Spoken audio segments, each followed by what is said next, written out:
Sir 2024 Lok Sabha का election है। 2024 में लोकसभा का इलेक्शन है और बीजेपी और कांग्रेस के द्वारा जो गठबंधन बनाया गया है, आपके द्वारा एक तीसरा फ्रंट तैयार किया गया है।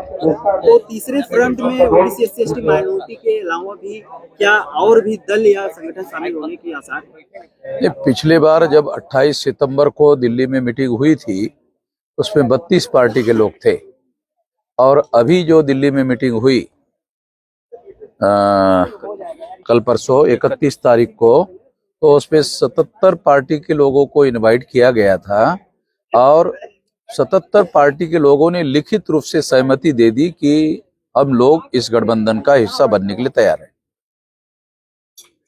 मेश्राम साहब, आपने अभी ऐलान किया है कि आप चुनाव आयोग कार्यालय पर 5 लाख लोगों को लेके जाने वाले हैं। ईवीएम पे लेकर आप लोग आंदोलन करते हैं, लेकिन अभी चुनाव आयोग द्वारा कोई भी ऐसी कार्रवाई नहीं की गई। आपने ईवीएम पर ये भी बयान दिया है कि अगर कार्यकर्ता हो तो फोड़वा भी देंगे अगर चुनाव आयोग पे कार्रवाई नहीं करती तो। नहीं, हम लोगों ने ईवीएम मशीन फोड़ने के संबंध में कुछ नहीं कहा है।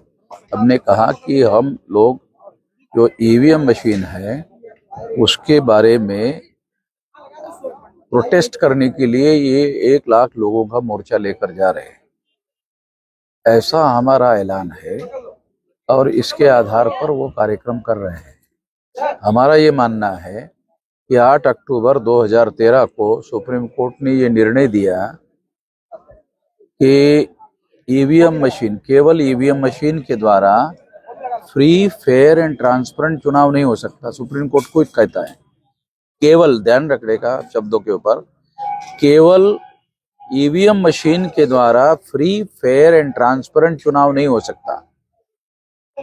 इसलिए फ्री, फेयर एंड ट्रांसपेरेंट चुनाव के लिए पेपर ट्रेल मशीन लगाना होगा। ये आदेश दिया गया, मगर वो मशीन लगाई नहीं गई 2014 में। तो हम लोग सुप्रीम कोर्ट में गए, पेपर ट्रेल मशीन लगाने का आदेश दिया, लगाया नहीं। तो लगाने के लिए हम लोग सुप्रीम कोर्ट में गए तो लगाने का आदेश दिया। पेपर ट्रेल मशीन लगाई जाती है, मगर पेपर ट्रेल मशीन में जो कागजी वोट होता है उसकी गिनती नहीं होती।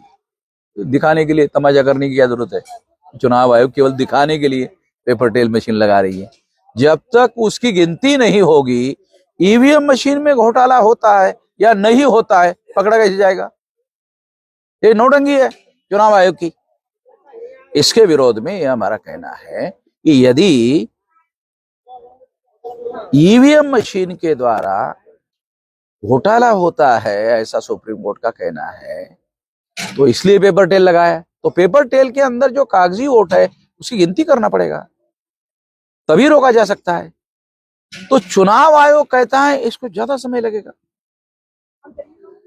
हमने चुनाव आयोग को लिखित लेटर दिया। बताओ, संविधान में आपको अधिकार दिए गए हैं फ्री, फेयर एंड ट्रांसपेरेंट चुनाव के लिए। ज्यादा दिन चुनाव रिजल्ट लगाने के लिए नहीं लगना चाहिए, ऐसा कहा लिखा हुआ है संविधान में? संविधान में लिखा हुआ है फ्री, फेयर एंड ट्रांसपेरेंट चुनाव होना चाहिए। 1 महीना लग जाए, main objective free, fair and transparent चुनाव होना चाहिए। अगर 1 महीना लगता है तो लगना चाहिए। चुनाव आयोग कहता नहीं ज्यादा दिन होगा। अरे, संविधान में तो ऐसा कहीं पर भी लिखा हुआ नहीं है कि फ्री, फेयर एंड ट्रांसपेरेंट चुनाव के लिए ज्यादा दिन लगता है तो नहीं लगना चाहिए। इसके विरोध में हमने। मेश्राम साहब, आपके साथ अभी यहाँ पे राष्ट्रीय पिछड़ा वर्ग मोर्चा का कार्यक्रम चल रहा है। बीजेपी द्वारा पिछड़ों को वोट को लुभाने के लिए अभी वो भी कार्यक्रम कर रहे हैं, अनुसूचित जातियों का भी कार्यक्रम कर रहे हैं और यह भी ऐलान कर रहे हैं कि 2024 में 400 सीटों पे जीत रहे हैं हम लोग, बीजेपी के लोग। वो ऐसा जो ऐसा बनाना पड़ता है, ये पब्लिसिटी टेक्निक है। मगर उनको ऐसा लगा होता तो जब इंडिया गठबंधन बना तो इंडिया गठबंधन के पहले मोदी और भाजपा के लोग प्रोपेगेंडा करते थे अकेले ही बीजेपी चुनाव जीतेगी, अकेले ही बीजेपी चुनाव जीतेगी। तो फिर काहे के लिए एनडीए गठबंधन सामने लाया? अगर अकेले ही जीतने का दावा करने वाला नरेंद्र मोदी और भाजपा का संगठन, फिर उन्होंने एनडीए गठबंधन सामने क्यों लाया? इंडिया गठबंधन सामने आया अकेले बीजेपी उसका मुकाबला नहीं कर सकता, इसलिए एनडीए, नेशनल डेमोक्रेटिक अलायंस सामने लाया। आप लोगों मीडिया वालों को तो मालूम है, तो बीजेपी वाले ही परास्त कर लेंगे, चुनाव जीत लेंगे, अकेला चुनाव जीत लेंगे। तो ऐसा नहीं है जैसा वो कह रहे हैं, मगर उनके कार्यकर्ताओं का मनोबल बढ़ाने के लिए ऐसा कर रहे हैं। अगर ऐसा ही होता तो फिर महिलाओं को 33% रिजर्वेशन देने की क्या जरूरत थी? सर एक सवाल ये है कि राष्ट्रीय परिवर्तन मोर्चा के अंदर उत्तर प्रदेश का जो चुनाव अभी 2024 का आने वाला है, तो माननीय अखिलेश जी, चंद्रशेखर रावण और बहन जी जैसे लीडर को क्या राष्ट्रीय परिवर्तन मोर्चा के वो ऐसा कोई गया उनके पास मैसेज कि आप इसमें आइए? ये बहन जी ने तो ऐलान किया ना, वो अकेले चुनाव लड़ेगी। आपने अखबार में तो पढ़ा होगा। तो इसलिए वो अकेले चुनाव लड़ेगी। ऐलान करने के बाद फिर कोई उनके पास गठबंधन में शामिल हो जाओ, इसके लिए जा ही नहीं रहा। ये तो आपने भी पढ़ा, कोई जा नहीं रहा। कोई क्यों जाएगा? तो टका सा जवाब दे देगी, अरे आपने अखबार नहीं पढ़ा, हमने ऐलान किया हुआ है अकेले चुनाव लड़ेंगे, आप गाय के लिए आए हो। ऐसा वो तो अगर ये लोग राष्ट्रीय परिवर्तन मोर्चा तीसरे फ्रंट में अगर दाखिल नहीं होते हैं, नहीं आते हैं, तो इनका पॉलिटिकल कैरियर पे असर क्या होगा सर इसका? किसका? तीसरे मोर्चे में दाखिल नहीं होने का। नहीं, सपा तो ऑलरेडी इंडिया गठबंधन में शामिल है। और ये रावण जी और बहन जी, पहले रावण जी को ये पूछो कि अभी भी वो रावण ही है कि कोई बदलाव किया है, पहले ये पूछ लो, फिर उसके बाद में बात करते। 26 तारीख का जो कार्यक्रम है, क्या लगता है ये जो आंदोलन होगा इसके बाद 2024 के नतीजे में कहीं ना कहीं प्रभाव पड़ेगा?